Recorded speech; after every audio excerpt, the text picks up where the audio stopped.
Hey guys, David Franklin here with Cartersville UNCUT, and sitting with Senator Bruce Thompson from District 14. Senator, you've been in District 14 for a good while, but you just made the announcement that you're going to run for Labor Commissioner, and my first thought was, what is that? I don't even know anything about the Labor Department, so talk to us about what is Labor Commissioner and Labor Department? Well, most people didn't know anything about it until the pandemic hit, right? Yeah. The primary goal of the Labor Commissioner, the Department of Labor, is workforce development. That's really what it's supposed to be around, because the goal is to have a vibrant economy. When you have a vibrant economy, you don't need to necessarily be concerned with unemployment benefits, right?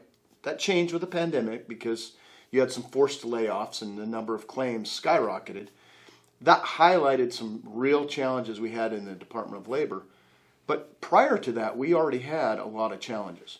So let's talk about workforce development. What does that look like and why is it important?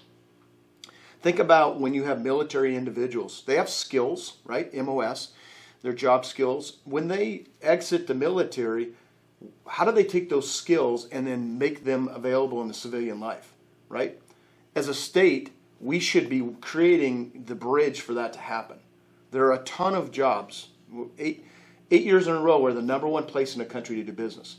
That is now being undermined by a workforce that's not available. Bruce, we see it here in Bartow County where we got so many businesses that can't get laborers. Right. And we actually are working on some workforce development stuff. So that made a lot of sense. I mean, that made a lot of sense. I think one of the biggest things during the pandemic that I saw was I've got a bunch of people that I work with that could not get through the Labor Department, and so they're still waiting to hear. And here we are.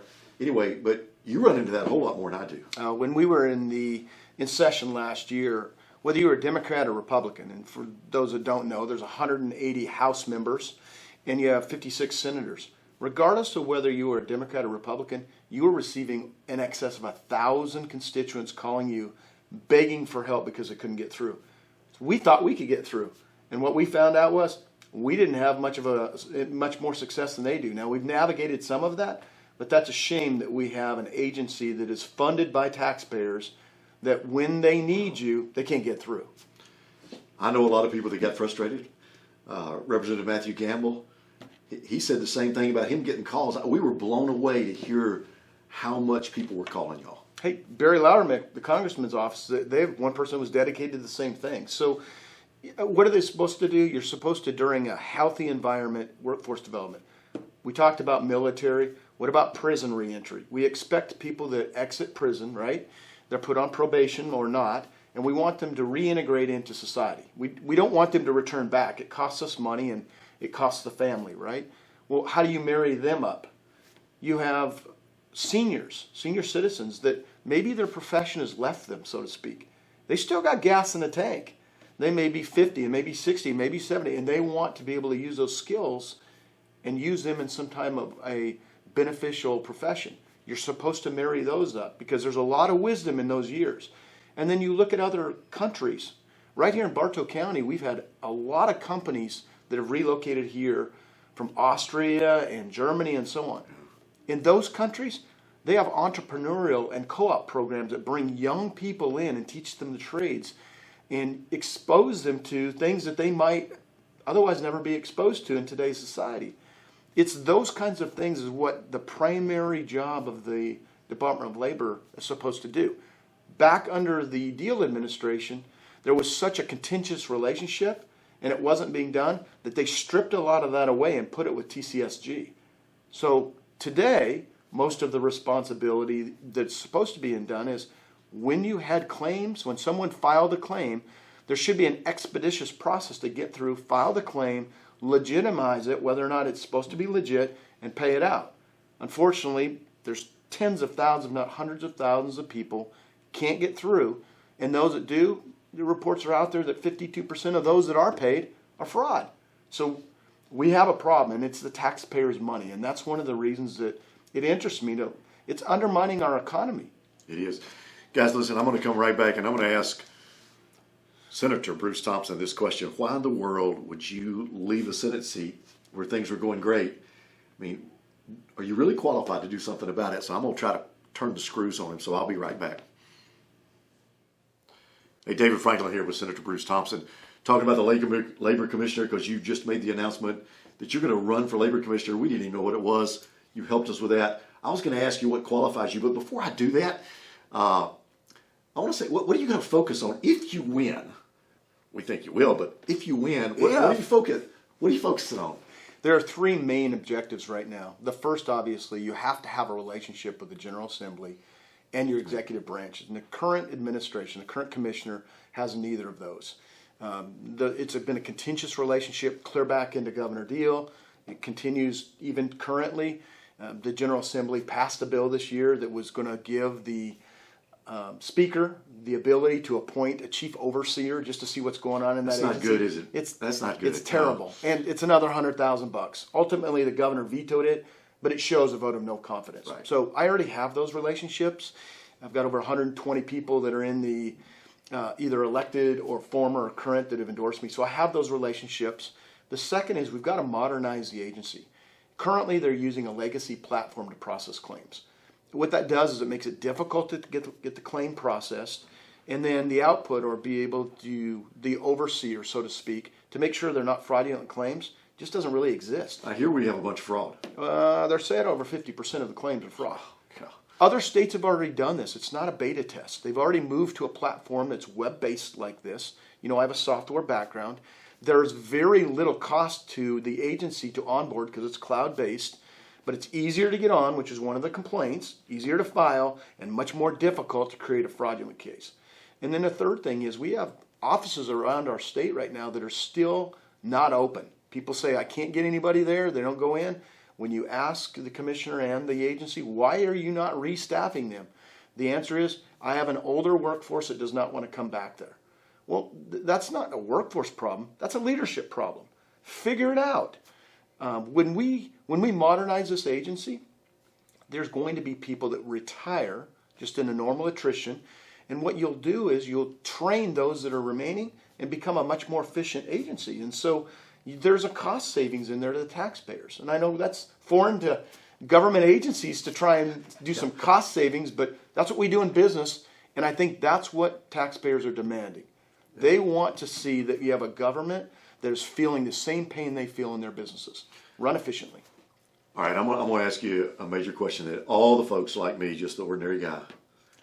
You're not ordinary. But okay. The idea that you could actually save money in government is so foreign to me that because the government is used to taking money and spending money. So my question is, do you really think you can get that done, Bruce? I don't think. I know we can. I know we can. There's absolutely no reason you can't, right? Yes, you have in budgeting sometimes you lose the money for your budget if you don't spend it. But I've been a bit of advocate all along in state government. Go to zero-based budgeting. Justify why you need that money. You know, at one point that agency had over 2,000 employees. It runs at roughly 1,000.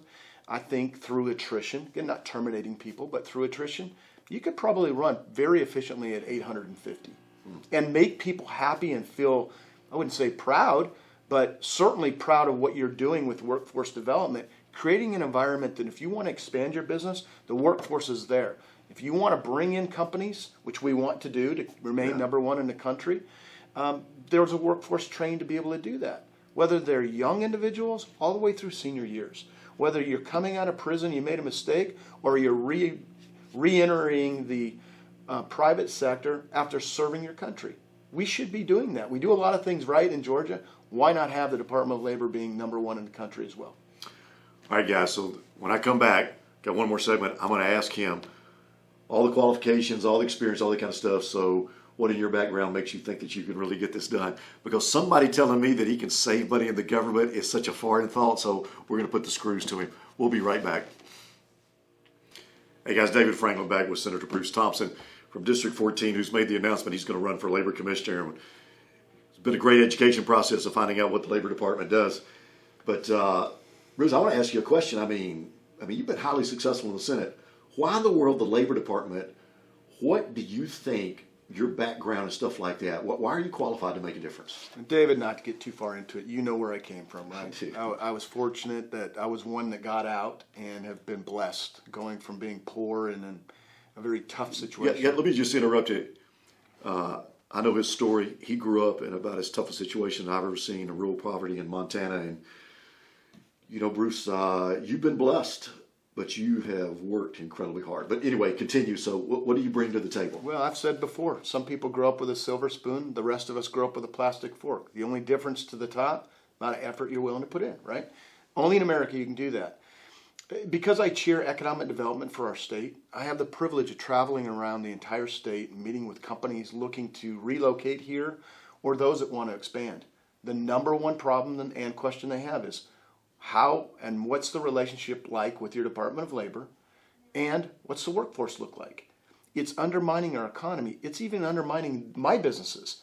When I can't grow, when you're trying to pay $50,000, $60,000, $70,000 a year to people and they don't want to come back to work because we've addicted them to a government check.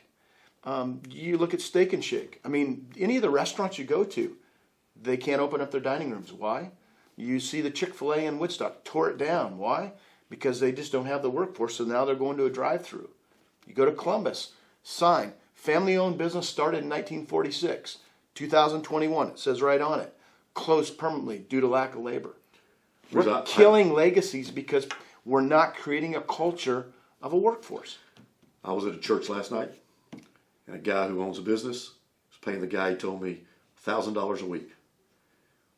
And the guy quit because he can make $3,800 a month when he's making $4,000 to stay at home. Right.